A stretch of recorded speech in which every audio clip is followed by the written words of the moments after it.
സന്തോഷമുള്ള കരങ്ങൾ ദൈവത്തിന് സ്തോത്രം ചെയ്തോട്ടെ. ഒരിക്കൽ കൂടെ അനുഗ്രഹിക്കപ്പെട്ട ആരാധന നമുക്ക് വിചാരിക്കുവാൻ സർവകൃപാലുവായി ദൈവം ഒരുക്കിയ അവസരത്തിനായി ദൈവത്തിന് സ്തോത്രം ചെയ്യുന്നു. രാജാതി രാജാവും കർത്താതി കർത്താവുമായ സർവശക്തനായ ദൈവത്തെ എല്ലാം മറന്ന് ആരാധിക്കുവാൻ ഇന്ന് പകൽ ദൈവം നമ്മളെ സഹായിച്ചിരിക്കുകയാണ്. തുടർന്ന് ആരാധനാ മനോഭാവത്തോടെ ദിവസിരിക്കുമ്പോൾ പരിശുദ്ധാത്മാ നമ്മൾ സംസാരിക്കുവാൻ വളരെ പ്രതീക്ഷയോടും പ്രാർത്ഥനയോടും ദിവസത്തിലായിരിക്കുവാൻ ദൈവം നമ്മളെ സഹായിക്കട്ടെ എന്ന് പ്രാർത്ഥിക്കുന്നു. സക്രിയ പ്രവചനം 3-ാം അധ്യായത്തിൻ്റെ 1 മുതൽ 7 വരെ വാക്യങ്ങളെ ആധാരമാക്കിയാണ് കഴിഞ്ഞ ആഴ്ചകളായി നമ്മൾ സംസാരിച്ചു വരുന്നത്. അത് വായിച്ചു കേൾപ്പിക്കാൻ പോകുകയാണ്. അനന്തരം അവൻ എനിക്ക് മഹാപുരോഹിതനായ യോശുവ യഹോവയുടെ ദൂതന് മുൻപിൽ നിൽക്കുന്നതും സാത്താൻ അവനെ കുറ്റം ചുമത്തുവാൻ അവൻ്റെ വലതുഭാഗത്ത് നിൽക്കുന്നതും കാണിച്ചു തന്നു. യഹോവ സാത്താനോട്, സാത്താനെ, യഹോവ നിന്നെ ഭത്സിക്കുന്നു, യെരൂശലേമിനെ തിരഞ്ഞെടുത്തിരിക്കുന്ന യഹോവ തന്നെ നിന്നെ ഭത്സിക്കുന്നു. ഇവൻ തീയിൽ നിന്ന് വലിച്ചൊടിക്കപ്പെട്ട കൊള്ളിയല്ലയോ എന്ന് കൽപ്പിച്ചു. എന്നാൽ യോശുവ മുഷിഞ്ഞ വസ്ത്രം ധരിച്ച് ദൂതന്റെ മുൻപിൽ നിൽക്കുകയായിരുന്നു.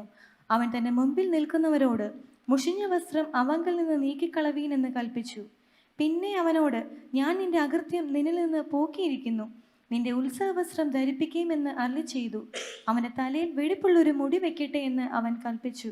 അങ്ങനെ അവർ അവൻ്റെ തലയിൽ വെടിപ്പുള്ളൊരു മുടി വെച്ചു. അവനെ വസ്ത്രം ധരിപ്പിച്ച് യഹോവയുടെ ദൂതനോ അടുക്കി നിൽക്കുകയായിരുന്നു. യഹോവയുടെ ദൂതൻ യോശുവയോട് സാക്ഷീകരിച്ചതെന്തെന്നാൽ, സൈന്യങ്ങളുടെ യഹോവ ഇപ്രകാരം അരുളി ചെയ്യുന്നു, നീ എൻ്റെ വഴികളിൽ നടക്കുകയും എൻ്റെ കാര്യം നോക്കുകയും ചെയ്താൽ, നീ എൻ്റെ ആലയത്തെ പരിപാലിക്കുകയും എൻ്റെ പ്രാകാരങ്ങളെ സൂക്ഷിക്കുകയും ഞാൻ നിനക്ക് ഈ നിൽക്കുന്നവരുടെ ഇടയിൽ ആഗമനം അനുവദിക്കുകയും ചെയ്യും. മതി.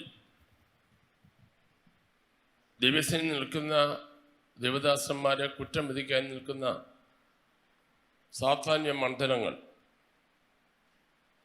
യോബനെതിരെ കുറ്റം വിധിച്ചു, യേശുവിനെതിരെ കുറ്റം വിധിച്ചു, ഇവിടെ യോശുവയ്ക്കെതിരെ കുറ്റം വിധിച്ചു. അകത്തെ മനുഷ്യൻ്റെ വളർച്ചയ്ക്ക് തടസ്സമായി നിൽക്കുന്ന സാത്താൻ്റെ ശക്തികളെ ജയിക്കണമെന്നുണ്ടെങ്കിൽ വിശുദ്ധിയുള്ളവരായി നമ്മൾ ആയിരിക്കണമെന്നാണ് നമ്മൾ പഠിച്ചു വരുന്നത്. ഇവിടെ സാത്താൻ കുറ്റം പറയുന്നത് അവരുടെ വസ്ത്രം മുഷിഞ്ഞു പോയി എന്നുള്ള തെറ്റാണ് പറഞ്ഞത്. വസ്ത്രം മുഷിഞ്ഞു പോയി. അതിനെതിരെ ദൈവത്തിന് മുമ്പിൽ, ദൈവദൂതന്മാരുടെ മുമ്പിൽ കുറ്റം വിധിക്കുകയാണ്.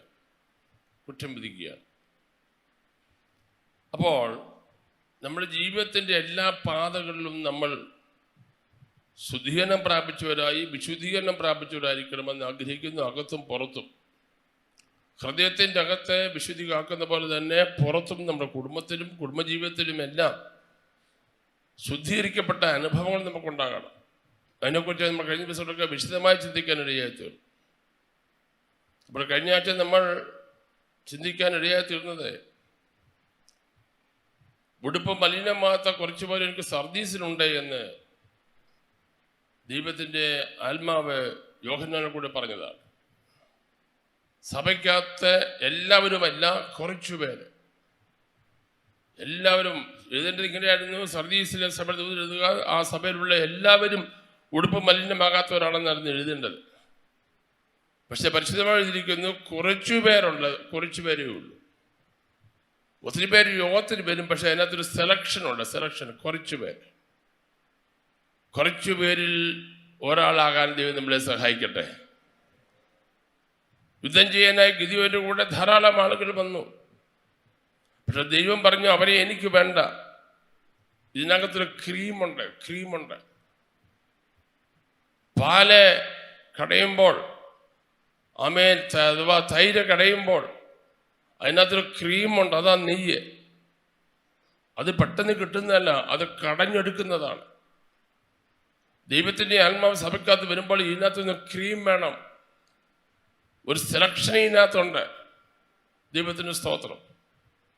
300 പേരെയാണ് അന്ന് യുദ്ധത്തിന് കിട്ടിയത്. ബാക്കി എല്ലാവരും തിരിച്ചു പോയിക്കൊള്ളാൻ പറഞ്ഞു. ഗിദിയോന്റെ 300. ഇന്ന് പാർക്കാലം 300-ൽ 1 ദൈവം നമ്മളെ സഹായിക്കട്ടെ. യോഗത്തിൽ വന്നിരുന്നുകൊണ്ട് കാര്യമായില്ല, കൈയടിച്ചുകൊണ്ട് കാര്യമായില്ല, ആരാധനയ്ക്ക് വന്നതുകൊണ്ട് കാര്യമില്ല, ഇവിടെ വന്നതിൻ്റെ അകത്തൊക്കെ കാര്യമില്ല എന്ന് പറയുമ്പോൾ അതിൻ്റെ ഗൗരവം നിങ്ങൾ മനസ്സിലാക്കണം. അതല്ല ഗൗരവം, അതല്ല കാര്യം. ഞാൻ അവൻ്റെ സന്നിധിയിൽ ഒന്നാമനായോ എന്നുള്ളതാണ് പ്രധാനപ്പെട്ട കാര്യം.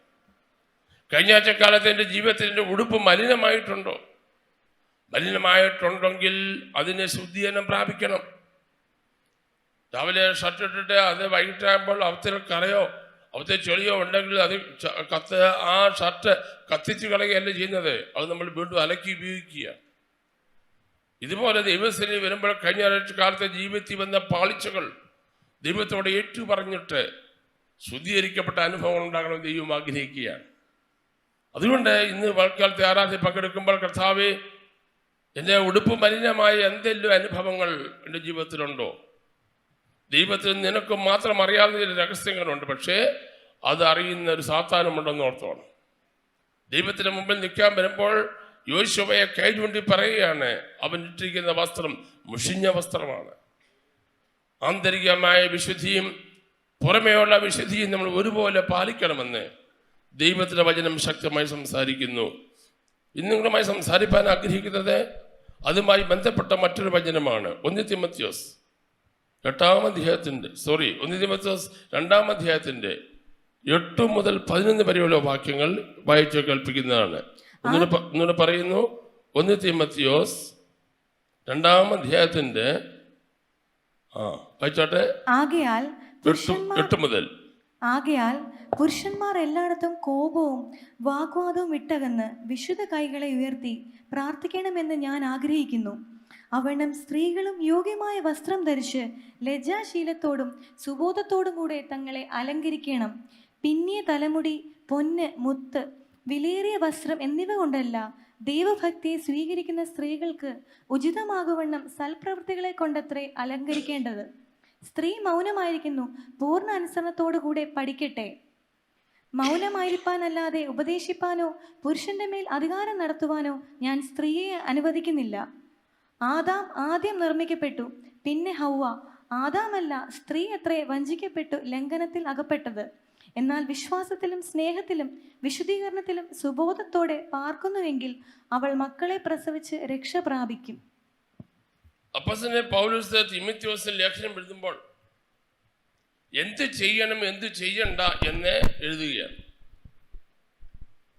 നമുക്ക് ദിവസം വരുമ്പോൾ എന്ത് കിട്ടും എന്നുള്ളതാണ് നമ്മുടെ പ്രധാനപ്പെട്ടത്. എനിക്കിന്ന് ആരാധനയ്ക്ക് വന്നിട്ട് എന്ത് നേടിക്കൊണ്ടു പോകാം.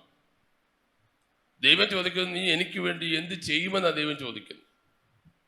കഴിഞ്ഞൊരാഴ്ചക്കാലം ദൈവം നിന്നെ അത്ഭുതമായി നടത്തിയത് കൊണ്ട് നീ ദൈവത്തിന് വരുമ്പോൾ ഏത് മനോഭാവത്തോടെയാണ് ഇരിക്കുന്നത്, എങ്ങനെയാണ് നിന്റെ ഹൃദയത്തിൽ നിലവാരം, അതാണ് ദൈവത്തിന് വളരെ പ്രധാനം. നിങ്ങൾ ഈ തിമോത്തിയോസിന്റെ ലേഖനവും തെസ്സലോനിക്ക ലേഖനവും മറ്റു ലേഖനങ്ങളൊക്കെ പഠിക്കുമ്പോൾ മാനുഷികമായ നിലയിൽ നമ്മൾ എന്ത് ചെയ്യണം എന്ത് ചെയ്യണ്ട എന്നുള്ള കാര്യത്തെക്കുറിച്ചൊക്കെ വളരെ ഗൗരവമായ പഠനങ്ങളാണ്. അത് വായിക്കാനോ പഠിക്കാനോ നമുക്ക് താല്പര്യമില്ല, നമുക്ക് ഇഷ്ടമില്ല. കാരണം നമ്മൾ ചെയ്യേണ്ട കാര്യങ്ങളല്ലേ. പിള്ളേർക്ക് ഏറ്റവും ദേഷ്യപ്പെടുന്നത് എന്തെന്നറിയാം? പാഠപുസ്തകം കാണുമ്പോഴേ ദേഷ്യമാണ്. ബാലരമ കണ്ട എന്തൊരു സന്തോഷമാണ്. ഇപ്പം പിന്നെ അതൊക്കെ പോയിട്ട് മുഴുവൻ ഫോണിൻ്റെ അകത്ത് ഉള്ളതുകൊണ്ട് പഴയ പോലെ അത്ര ഉള്ളൊരു സന്തോഷമില്ല. ഫോണിലുണ്ടല്ലോ എല്ലാം. ദൈവത്തിന് സ്തോത്രം. പാഠപുസ്തകമാണ് നിന്നെ ഉയർച്ചയിലേക്ക് പഠിച്ച് ഉയർച്ചയിലേക്ക് നിന്നെ നയിക്കുന്നത്. അത് പഠിക്കണം. ഗൗരവമായ പഠനം നമുക്ക് ആവശ്യമുണ്ട്. ഇവിടെ പരിശുദ്ധാത്മാവ് പറയുകയാണ്, ആമേൻ. ഒന്നൊരു വായിച്ച, ആകെ പുരുഷന്മാർ എല്ലായിടത്തും കോപവും വാഗ്വാദവും വിട്ടകന്ന് വിശുദ്ധ കൈകളെ ഉയർത്തി പ്രാർത്ഥിക്കണമെന്ന് ഞാൻ ആഗ്രഹിക്കുന്നു. അവണ്ണം സ്ത്രീകൾ യോഗ്യമായ വസ്ത്രം ധരിച്ച് ലജ്ജാശീലത്തോട് സുബോധത്തോടും കൂടെ തങ്ങളെ തന്നെ എന്ത് ചെയ്യണം? അലങ്കരിക്കണം. നമ്മുടെ വിഷയം വസ്ത്രമാണ്. വസ്ത്രത്തിന്റെ കാര്യം പറയുന്നതിന് മുമ്പായിട്ട് ആദ്യം പറയുന്ന പുരുഷന്മാരോട് പറയുകയാണ്.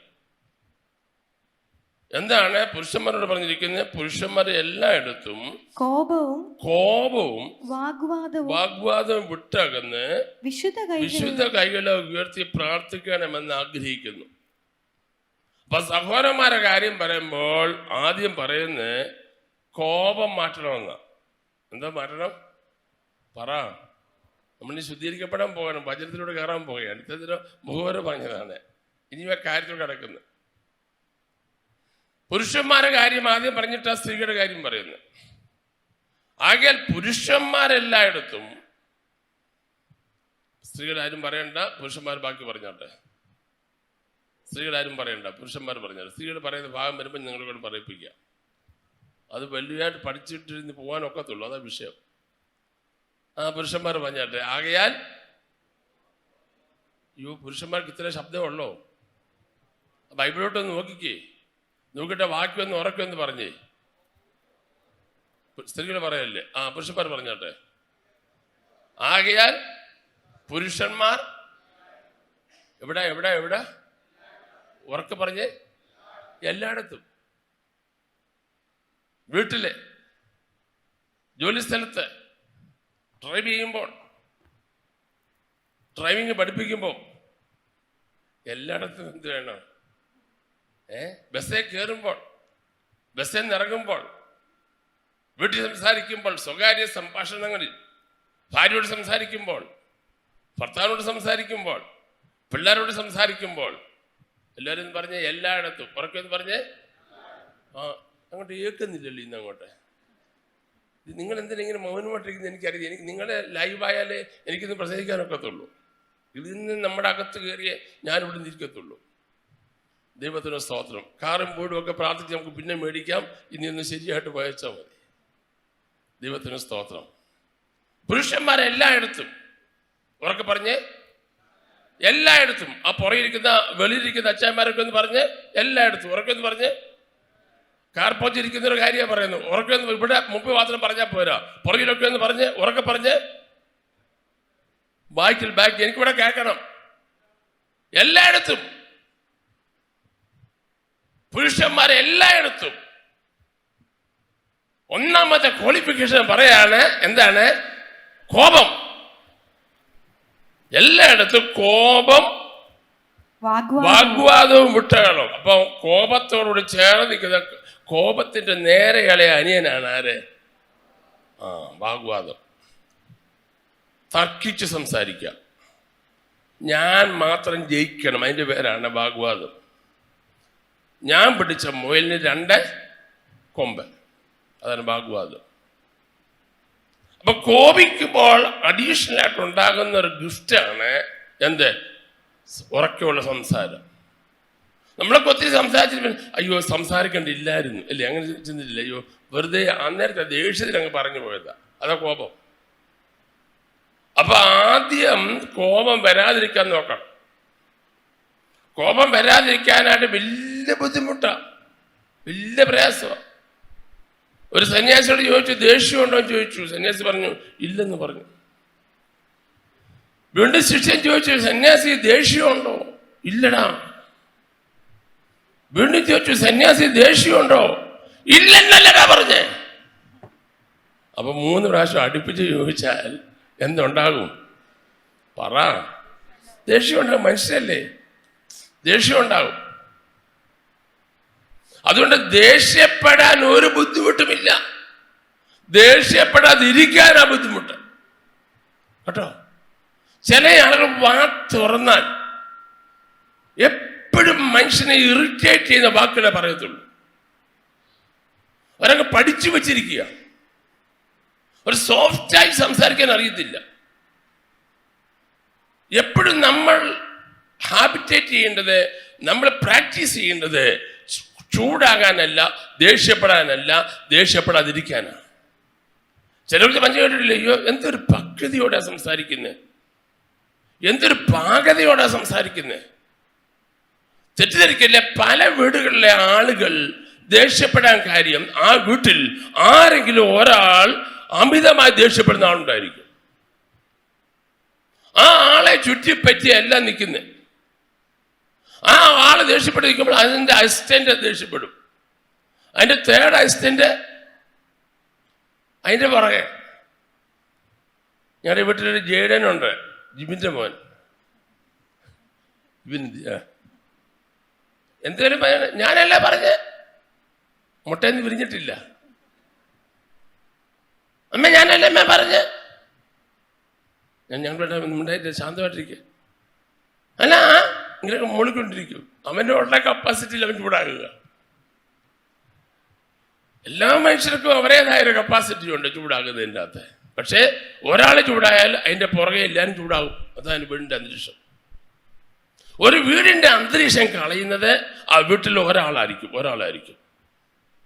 ഒരു ദിവസം മുഴുവൻ ഒറ്റ വാക്കിൽ നിങ്ങൾക്ക് നശിപ്പിക്കാൻ പറ്റും, ഒറ്റ വാക്കിൽ.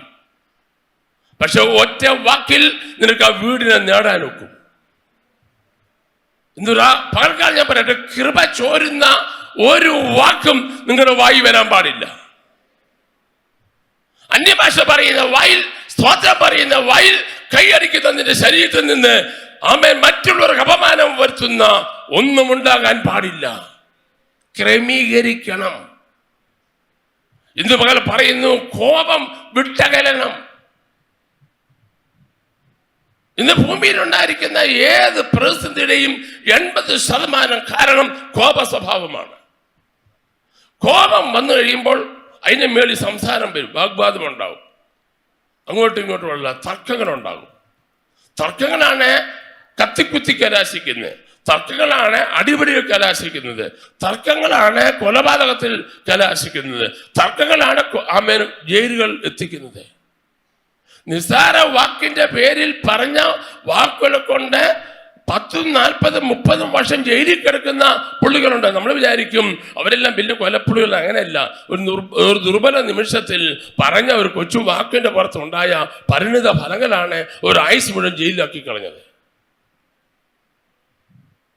വിശ്വാസികളോടെ ഇന്ന് പലകാലം അമർച്ചയായി പറയാൻ ദൈവം ഏൽപ്പിച്ച ദൂത് സംസാരം സൂക്ഷിക്കണം. കോപം, വാഗ്വാദം. അടുത്തത് വിട്ടകന്ന് വിശുദ്ധ കൈകൾ, അത് വിട്ട് അകന്നിട്ട് പിന്നെ എന്ത് ചെയ്യണം? വിശുദ്ധ കൈകൾ ഉയർത്തി, വിശുദ്ധ കൈകൾ ഉയർത്തി എന്ത് ചെയ്യണം? പ്രാർത്ഥിക്കണം. ഇവിടെ പുരുഷന്മാരെ കുറിച്ച് പറഞ്ഞിരിക്കുന്നത്, നിങ്ങൾ പ്രാർത്ഥിക്കുമ്പോൾ വിശുദ്ധ കൈകൾ ഉയർത്തി പ്രാർത്ഥിക്കണം. ചിലര് കൈ കെട്ടിയാ പ്രാർത്ഥിക്കുന്നത്, ചില കൈ കക്ഷത്തിലിട്ടു. കർത്താവേ സ്തോത്രം, സ്തോത്രം, സ്തോത്രം, സ്തോത്രം. പുരുഷന്മാർ, വീടിന്റെ പുരോഹിതന്മാരാണ് പുരുഷന്മാർ. പുരുഷന്മാർ പ്രാർത്ഥിക്കുമ്പോൾ കൈകൾ ഉയർത്തി വേണം പ്രാർത്ഥിക്കാൻ. ഇന്നു മുതൽ പ്രേസന്റിലെ എല്ലാ പുരുഷന്മാരും വീടുകളിൽ പ്രാർത്ഥിക്കുമ്പോഴും സഭാഹോളിൽ പ്രാർത്ഥിക്കുമ്പോഴും വ്യക്തിയുടെ പ്രാർത്ഥന കൈകൾ ഉയർത്തി പ്രാർത്ഥിക്കണം.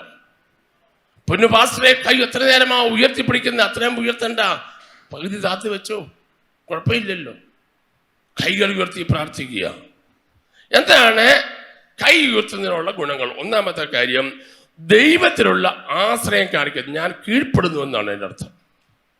കൈ ഉയർത്തുന്നതിൻ്റെ ഒന്നാമത്തെ ലക്ഷണം ശ്രദ്ധിച്ചു കേട്ടോണം, ദൈവത്തിന് കീഴ്പ്പെടുകയാണ്. ദൈവത്തിന് സ്തോത്രം. അമേരിക്കയിൽ യാത്ര ചെയ്യുമ്പോൾ പോലീസ് വണ്ടി പിടിക്കും, ഓവർ സ്പീഡ് പോയതിനൊക്കെ. ഞാൻ പോയ സമയത്തൊക്കെ പലയിടത്തും ഞങ്ങൾ പോയ വണ്ടി തന്നെ പിടിച്ചിട്ടുണ്ട്. അപ്പോൾ പോലീസ് വന്ന് വണ്ടി നിർത്തിക്കഴിഞ്ഞാൽ ഉടനെ നമ്മൾ ചാടി ഇറങ്ങിയിട്ട് 2 കൈയും പൊക്കി നിൽക്കണം. എന്തിനാണ് 2 കൈയും പൊക്കിയിരിക്കുന്നത്? എല്ലാവരുടെ പോക്കറ്റിൽ എന്തോ ഉണ്ട്, തോക്കുണ്ട്. പിടിക്കുന്ന പോലീസിനെ ഷൂട്ട് ചെയ്യും എന്നുള്ളതാണ് അവിടുത്തെ രീതി, അവിടുത്തെ സിസ്റ്റം. അങ്ങനെ അവിടുത്തെ ഒരു ഒരു ഒരു ഒരു ആ ടൈപ്പാണല്ലോ, നല്ല പൊങ്കും. അപ്പോൾ അവർ പോക്കറ്റിലോട്ട് കൈയിട്ട് അതിൻ്റെ അടുത്ത തോക്കെടുക്കാൻ പോകുന്ന. അതുകൊണ്ട് പോലീസ് പിടിച്ച് പുറത്തിറങ്ങാൻ പറഞ്ഞാൽ ആദ്യം ചെയ്യേണ്ട കാര്യം കൈ 2 പൊക്കി പിടിക്കണം. അതിൻ്റെ അർത്ഥം, ഞാൻ തോക്ക് ഉപയോഗിക്കുന്നില്ല, പോക്കറ്റ് തോക്ക് കാണും, പക്ഷെ ഞാൻ ഉപയോഗിക്കത്തില്ല. ഇവിടെ പേന കൊണ്ട് നടക്കുന്ന പോലെയാണ് അവിടെ തോക്ക് കൊണ്ട് നടക്കുന്നത്.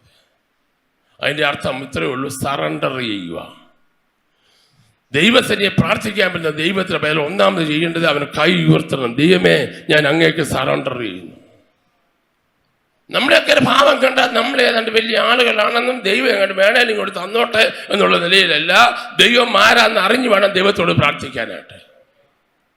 ദൈവത്തിൽ നന്മ പ്രാപിക്കുന്ന നീ സറണ്ടർ ചെയ്യണം. ഒന്ന്, അവൻ ദൈവത്തിലുള്ള ആശ്രയമാണ് കൈ ഉയർത്തി. രണ്ടാമതായി, ദൈവത്തോടുള്ള വിനയം ഉണ്ടാകുക. വിനയം.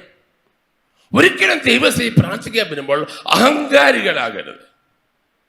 വിനയമുണ്ടാകും, ഒരു വിനയം സ്വഭാവമുണ്ടാകും, വിനയമുണ്ടാകണം. അത് വിനയം എന്ന് പറയുന്നത് അത് പ്രാക്ടീസ് ചെയ്തെടുക്കേണ്ട ഒരു കാര്യമാണ്. ഒരു ഭവ്യത, ഒരു പക്വത അത് നമുക്ക് ഉണ്ടാകേണ്ടതാണ്. ആരും ഉറങ്ങില്ല ദൈവത്തെ ഓർത്ത്. പ്ലീസ്, വചനം പറയുമ്പോൾ കണ്ണെടുത്തോണ്ടിരിക്കും. ഞാൻ പേര് പറഞ്ഞ് എഴുന്നേൽപ്പിക്കും. ഞാൻ ശ്രദ്ധിച്ചിരിക്കണം. ഗൗരവമായ കാര്യം പറയുമ്പോൾ ഇവിടെ ഉറങ്ങാൻ ഇവിടെ മണി 9 ആയിട്ടുള്ളതേ ഉള്ളൂ. വചനം പറയുമ്പോൾ ശ്രദ്ധിച്ച് കേൾക്കണം. ഗൗരവമായ വചനമാണ് സംസാരിക്കുന്നത്. ഒന്നാമതായി ദൈവത്തിന് മുമ്പിൽ നമ്മൾ എന്ത് ചെയ്യുകയാണ്? ദൈവത്തിലുള്ള ആശ്രയം വെളിപ്പെടുത്തുകയാണ്. രണ്ടാമതായി ദൈവത്തിലുള്ള ആമേൻ വിനയം നമ്മൾ പ്രദർശിപ്പിക്കുക. മൂന്നാമതായി കൈകൾ കൂപ്പി ആമേൻ പ്രാർത്ഥിച്ചാൽ തെറ്റുള്ള കാര്യമല്ല. കാരണം ദൈവത്തിന് മുമ്പിൽ നമ്മൾ പൂർണ്ണമായി വിധേയപ്പെടുന്നു എന്നതിനർത്ഥം. 4, വിശുദ്ധ കരം കറവുള്ളാത്ത ജീവിതത്തിന്റെ പ്രതീക്ഷയാണ്. കൈ ഉയർത്തുമ്പോൾ വിശുദ്ധ കരങ്ങൾ ഉയർത്തുക എന്ന് പറഞ്ഞാൽ കഴിഞ്ഞ ആഴ്ചക്കാലത്തെ ജീവിതത്തിൽ തെറ്റുകൾ വരാതെ വിശുദ്ധി പാലിച്ചതിന്റെ അടയാളമാണ് വിശുദ്ധ കൈകൾ ഉയർത്തുക. ഈ കൈ കൊണ്ട് പാപം ചെയ്തെങ്കിൽ നിനക്ക് കൈ ഉയർത്താൻ അധികാരമില്ല, അവകാശമില്ല. നിന്റെ കൈ വിശുദ്ധമായിരിക്കണം. കളങ്കമുള്ളത് ഒന്നും ഉണ്ടാകാൻ പാടില്ല. പാപം ചെയ്ത കരമാകല്ലേ നിന്റെ കരം. അക്രമവും അനീതിയും ചെയ്ത കരമാകല്ലേ നിന്റെ കരം. മറ്റുള്ളവരെ അപമാനിച്ച കരമാകല്ലേ, മറ്റുള്ള അടിച്ച കരമാകരുത്. മറ്റുള്ള കയ്യിലിരിക്കുന്ന പണം തട്ടിപ്പറിച്ച് പോക്കലിന്റെ എടുത്ത കരമാകല്ലേ നിന്റെ കരം. നിന്റെ കരം വിശുദ്ധിയുടെ കരമായിരിക്കണം. ഇതാരാ അറിയുന്നത്? ദൈവം അറിയുന്നു. എനിക്ക് ഭയങ്കര അത്ഭുതം തോന്നി. 60, 80, 100 മൈൽ സ്പീഡിൽ പോകുന്ന വണ്ടി ക്യാമറയുടെ കീഴിൽ കൂടെ പോകുമ്പോൾ അവർ സീറ്റ് ബെൽറ്റ് ഇട്ടതാണോ എന്ന് കണ്ടുപിടിക്കാൻ ആ ക്യാമറയ്ക്ക് പവറുണ്ട്. ഒരു കുഞ്ഞു ക്യാമറ എത്ര ഉയരത്തിൽ മണ്ടയായി വെച്ചിരിക്കുക. ഏറ്റവും ഉയരത്തിൽ ഒരു കുഞ്ഞു ക്യാമറ. നീ 100 മൈൽ സ്പീഡിൽ പാഞ്ഞു പോകുമ്പോൾ നീ സീറ്റ് ബെൽറ്റ് ഇട്ടിട്ടുണ്ടോ, നീ ഹെൽമെറ്റ് ധരിച്ചിട്ടുണ്ടോ എന്ന് അത് ഒപ്പിയെടുക്കുകയാണ്. വല്ലതും മനസ്സിലാക്കുന്നുണ്ടോ? അങ്ങനെ ക്യാമറ കണ്ടുപിടിക്കാൻ മനുഷ്യർക്ക് ദൈവം ബുദ്ധി കൊടുത്തിട്ടുണ്ടെങ്കിൽ രാജാവ് കർത്താവുമായ സർവ്വശക്തന് മുമ്പിൽ നീ കൈകൾ ഉയർത്തുമ്പോൾ ആ കൈക്കകത്ത് എന്തെല്ലാം ഉണ്ടെന്ന് സ്കാൻ ചെയ്യാൻ കഴിയുന്ന ഒരു വലിയ മെഷീൻ സ്വർഗത്തിലുണ്ട്. അത് മനസ്സിലായവർ കരമടിച്ച് ഒരു സ്തോത്രം പറഞ്ഞാട്ടെ. ആ ക്യാമറയുടെ കീഴിലാണ് പ്രസംഗിക്കുന്ന രാജ്യഭോഗക്കാല പാസ്റ്ററും കേൾക്കുന്ന നിങ്ങളും ഇന്നു പകൽ ആയിരിക്കുന്നുള്ള തിരിച്ചറിവുണ്ടായിരിക്കണം. ആമേൻ. അപ്പൊ 4 കാര്യം പറഞ്ഞു. 1, ദൈവത്തിലുള്ള ആശ്രയം. 2, ദൈവത്തിലുള്ള വിനയം. 3, കൈകൾ കൂപ്പി പ്രാർത്ഥിക്കണം. 4, വിശുദ്ധകരം ഉയർത്തി പ്രാർത്ഥിക്കണം. അടുത്തത് പാപം ഏറ്റുപറഞ്ഞ് പ്രാർത്ഥിക്കണം. പാപം ഏറ്റുപറഞ്ഞ് പ്രാർത്ഥിക്കണം. കൈകൾ ഉയർത്തുമ്പോൾ പാപം ഏറ്റുപറഞ്ഞ് പ്രാർത്ഥിക്കണം. യഹൂദന്മാരെ പ്രാർത്ഥിക്കാൻ പോകുമ്പോൾ അവർ ചെയ്യുന്നൊരു കാര്യമുണ്ട്. അവർ പ്രാർത്ഥനയ്ക്ക് മുമ്പേ കൈകളും കാലുകളും കഴുകും. കണ്ടിട്ടുള്ള മുസ്ലിം പള്ളിയുടെയൊക്കെ വെളിയിൽ അവർക്ക് കഴുകത്തക്കോടമുള്ള പ്രത്യേക സംവിധാനങ്ങൾ ഒരുക്കിയിട്ടുണ്ട്. തോന്നിയ പോലെ പോയച്ച് വന്ന് ഓടിക്കേറി പ്രാർത്ഥിക്കത്തില്ല. അവരെ കാലുകളും കൈകളും കഴുകി ശുദ്ധി ചെയ്താണ് അവളെ പ്രാർത്ഥിക്കുന്നത്. നമ്മളാണ് എങ്ങനെ എന്തു ആയിക്കോട്ടെ എന്നുള്ള നില.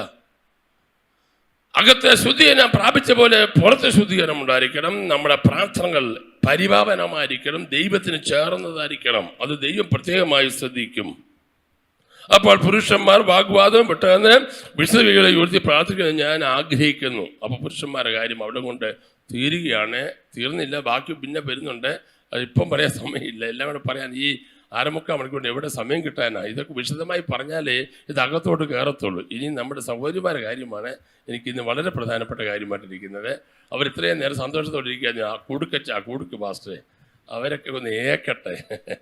ഇങ്ങനെ നോക്കി ചിരിച്ചുകൊണ്ടിരിക്കുന്ന അമ്മാവന്മാരെ ഞാൻ കണ്ടു. ഞാൻ അച്ഛനിട്ട് നീച്ചിട്ടുണ്ട്, ഞങ്ങളുടെ മോനിട്ട് നീച്ചിട്ടുണ്ട്. ഇല്ല, ബാക്കി ഇങ്ങോട്ട് വരികയാണ്. കാറ്റ് തിരിച്ചടിക്കാൻ പോവുകയാണ്. അടുത്ത സഹോദരിമാരുടെ ഭാഗത്തേക്ക് നമ്മൾ നീങ്ങിയാണ്. വായിച്ചാട്ടെ. ഇനി അടുത്ത നമ്മുടെ ഭാഗം ഒന്ന് വായിക്കാൻ പോവുകയാണ്. ഒരു സഹോദരി തന്നെ വായിക്കുന്നതായിരിക്കും. വായിച്ചോ.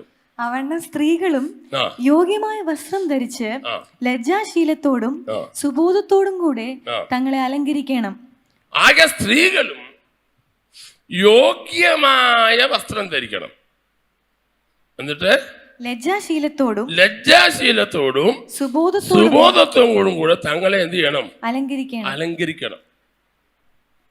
സ്ത്രീകളെ കുറിച്ച് എടുത്തു പുരുഷന്മാരെ കാര്യത്തിൽ അത് പറഞ്ഞിട്ടില്ല. അതിനത് വേണ്ടെന്നല്ല. പക്ഷേ ഏറ്റവും എടുത്തു പറഞ്ഞിരിക്കുന്നത് സ്ത്രീകളുടെ കാര്യമാണ്. അതിൻ്റെ കാരണമുണ്ട്. ശരീരപ്രകൃതി 2 അതുകൊണ്ടാണ്.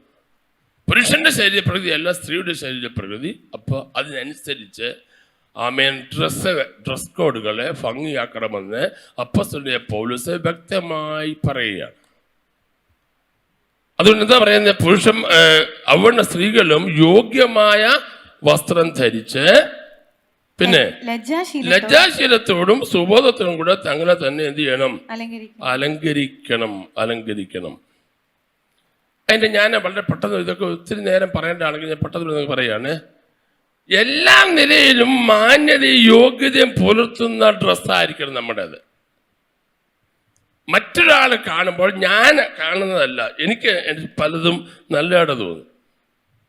ഞാൻ ചിലപ്പോൾ ഡ്രസ്സൊക്കെ ഇട്ട് വരുമ്പോൾ ഞാനിങ്ങനെ നല്ല ഭംഗിയാന്ന് വിചാരിച്ചപ്പോൾ ബീന പറയും, രാജ അവിടെ ഒരു ചെറിയൊരു കീറലുണ്ട്, ഇവിടെ ചെറിയ പ്രയാസം. അന്നേരം ഞാൻ കാണുന്നത്, നമുക്ക് കാണുന്നില്ല. കൈസ് ഉൾപ്പെടുത്തുന്നത് പുറവശം കീറിയിരിക്കുക. അത് കണ്ടല്ലേ പറഞ്ഞത്. ഉടനെ മാറേണ്ടി വന്ന് വേറെ പുതിയ ഉടുപ്പെടുത്തിട്ടു, അറിയത്തില്ല, തേച്ച് വയ്ക്കുന്നതുകൊണ്ട് അറിയുന്നില്ല. നമ്മളൊരു ഡ്രസ്സ് ഇടുമ്പോൾ നമുക്കത് നല്ലതായിട്ട് തോന്നും, പക്ഷേ മറ്റുള്ളവർ കാണുമ്പോൾ അത് എങ്ങനെ തോന്നുമെന്ന് നമ്മൾ ശ്രദ്ധിക്കണം. നമുക്ക് നമ്മളെ വലുതായി തോന്നരുത്, അതാണ് പ്രധാനപ്പെട്ട കാര്യം. ഞാൻ ഡ്രസ്സ് ഉടുക്കുമ്പോൾ പുറത്തിറങ്ങുമ്പോൾ അത് മറ്റുള്ളവരുടെ മുമ്പിൽ മാന്യതയുള്ളതായിരിക്കണം. എല്ലാ നിലയിലും മാന്യതയും യോഗ്യതയും പുലർത്തുന്നതായിരിക്കണം. രണ്ടാമത്തെ കാര്യം, വസ്ത്രധാരണം ഒരു വിശുദ്ധ വനിതയ്ക്ക് ചേർന്നതായിരിക്കണം. ഏത് വനിതയ്ക്കാ? ഉറക്കപ്പറ, വനിതകളെന്ന് പറഞ്ഞേ പറ. അപ്പൊ വിശുദ്ധ വനിതകളുമുണ്ട്, പിന്നെന്തുണ്ട്? അശുദ്ധ വനിതകളുമുണ്ട്. നമ്മൾ അശുദ്ധ വനിതകളല്ല, പിന്നെ ആരാണ്? വിശുദ്ധ വനിതകളാണ്. അപ്പൊ വിശുദ്ധ വനിതകൾ വിശുദ്ധിക്ക് ചേർന്ന ഡ്രസ്സായിരിക്കണം. സ്തോത്രം. അതിന് യോഗ്യത, അത് തുണിക്കടയെ പോകുമ്പോഴേ ഓർത്തോണം ഞാൻ ആരാണെന്ന്. അവിടെ കാണുന്ന കടച്ചിലാണെങ്കിലും മേടിച്ചുകൊണ്ട് വന്നിട്ട് 5 വട്ടം ചെറിയ ഷോപ്പിൽ കയറി അവിടെയും പിടിപ്പിച്ച് എല്ലാം അണിഞ്ഞൊരുങ്ങി വരുമ്പോൾ അത് മറ്റുള്ളവരുടെ മുമ്പിൽ മാന്യതയാണോ, ഞാനൊരു വിശ്വാസിയാണെന്നുള്ള ചിന്തയിൽ വേണം നമ്മൾ കാര്യങ്ങളെ കാണാൻ. ഫാഷനൊക്കെ അടിക്കടി മാറുന്ന കാര്യമാണ്. KJ പാസ്റ്റർ പറഞ്ഞു, ഞാൻ വിദേശത്ത് പോയപ്പോൾ അവിടെ തുണിക്കടകൾ ഇഷ്ടം പോലുണ്ട്, പക്ഷേ ഒരുത്തരെ അദ്ദേഹത്തെ തുണിയില്ലെന്ന്. KJ പാസ്റ്റർ ഒരിക്കൽ പ്രസംഗിച്ച് പറഞ്ഞതാ, തുണിക്കടകൾ ഇഷ്ടം പോലുണ്ട്, പക്ഷേ ദേഹത്തെ തുണിയില്ല. ശ്രദ്ധിക്കേണ്ട കാര്യം, വിശുദ്ധ വനിതകൾ അവരുടെ ഭവ്യത ഏറ്റവും പ്രധാനപ്പെട്ട കാര്യമാണ്. കാറ്റാസ്റ്റോട്ടി എന്ന് പറയുന്ന മൂലപദമാണ് ഇതിനുപയോഗിച്ചത്. കാറ്റാസ്റ്റോട്ടി, അതിൻ്റെ അർത്ഥങ്ങൾ ഞാൻ പറയാൻ പോവുകയാണ്. വിശുദ്ധ വനിതകൾ പ്രത്യേകം ശ്രദ്ധിക്കണം. ഭർത്താക്കന്മാർ ശ്രദ്ധിച്ചിട്ട് അവരവരുടെ വനിതകളെ ഈ നെല്ല് അണിയിച്ചൊരുക്കി പുറത്തിറക്കാൻ ശ്രമിക്കണമെന്ന് ഓർപ്പിക്കുന്നു. അവരവൻ്റെ ഭാര്യമാരുടെ ഡ്രസ്സ് എന്താണെന്ന് ഭർത്താക്കന്മാരോടൊന്ന് ശ്രദ്ധിക്കണമെന്ന് വളരെ വിരുദ്ധമായിട്ട് ഓർപ്പിക്കുന്നു. അതോടൊപ്പം തന്നെ ഭർത്താക്കന്മാരുടെ ഡ്രസ്സ് എന്താണെന്ന് ഭാര്യമാരോട് ശ്രദ്ധിക്കണം. അവൻ്റെ പാൻറ് തന്നെ ഇവിടെ ചൂട്ടിക്കൂട്ടിയിട്ട് അവിടെ എടുത്തോട്ട് പോകും എന്ന് പറയുന്ന ഭാര്യയാകല്ലേ. അച്ഛനെ ഒന്ന് ഹെൽപ്പ് ചെയ്യുകയും ചെയ്യണം, അച്ഛനുള്ളത് എന്താണെന്ന് ശ്രദ്ധിക്കുകയും ചെയ്യണം ഭാര്യമാരെ. തിരിച്ച് ഭർത്താക്കന്മാർ ഭാര്യമാരുന്ന ഡ്രസ്സ് എന്താണെന്ന് ഒന്ന് ശ്രദ്ധിക്കുന്നത് നല്ലതാണ്. ചിലരെ ഉടുപ്പ് പാട്ട് ഇറങ്ങുന്നത് കണ്ടാൽ ലോകത്തിൻ്റെ ഭൂപടം മുഴുവൻ ഊജാലായി ഉടുപ്പേ കാണും. പിടികിട്ടിയില്ലല്ലേ? പിടികിട്ടിയില്ല, പിടിച്ച് നോക്കി വെച്ചാൽ മതി. ഊജാല വഴി ലോകത്തിൻ്റെ ഭൂപടം മുഴുവൻ ഉടുപ്പേ കാണും. അത് ശ്രദ്ധിക്കണം. ആരാ ശ്രദ്ധിക്കണ്ടേ? നിന്റെ ഭർത്താവ് മോശമായ ഡ്രസ്സ് ഇട്ടുകൊണ്ട് പോയാൽ അതിൻ്റെ ഏറ്റവും വലിയ നാണക്കേട് ഭാര്യയ്ക്ക്. ഭാര്യയെ ഏറ്റവും മോശമായ ഡ്രസ്സ് ഇട്ടുകൊണ്ട് പോയാൽ അതിൻ്റെ നാണക്കേട് ഭർത്താവിന്. അന്യോന്യം ശ്രദ്ധിക്കണം. പെന്തിക്കോസ്തുകാർ ശ്രദ്ധിച്ചേ പറ്റൂ. ആരും ഒന്നും അനങ്ങുന്നില്ലല്ലോ, എല്ലാവരും ചിരിച്ചു വന്ന്. ഇനി ബാക്കിയുള്ള കാര്യം പറയാൻ പോകുകയാണ്. ഒന്നാമത്തെ കാര്യം, അതിൻ്റെ കാറ്റാസ്റ്റോട്ടി എന്ന് പറയുന്നതിൻ്റെ പ്രധാനപ്പെട്ട അർത്ഥങ്ങൾ പറയുകയാണ്, ശ്രദ്ധിച്ചോണം. അതിങ്ങനെയാണ്: നോട്ടത്തിലോ നടപ്പിലോ വസ്ത്രത്തിലോ തങ്ങൾ പ്രദർശിപ്പിക്കുന്ന പെരുമാറ്റത്തെ കാണിക്കുകയാണ്. നോട്ടത്തിലോ നടപ്പിലോ വസ്ത്രത്തിലോ തങ്ങൾ പ്രദർശിക്കപ്പെടുന്ന പെരുമാറ്റത്തെ, ഈ വസ്ത്രം അവരുടെ പെരുമാറ്റത്തെ കാണിക്കും, അവരുടെ സ്വഭാവത്തെ കാണിക്കും. ഹൃദയത്തിൻ്റെ അകത്ത് എന്താണ് ഇരിക്കുന്നതെന്ന് വസ്ത്രം നോക്കിയാൽ അറിയാം. നിന്റെ അകത്തുള്ള ആത്മീയത എന്താണെന്ന് വസ്ത്രത്തിൽ തെളിവായി വരും. മനസ്സിലായില്ലേ? എന്നിട്ട് പറയാം.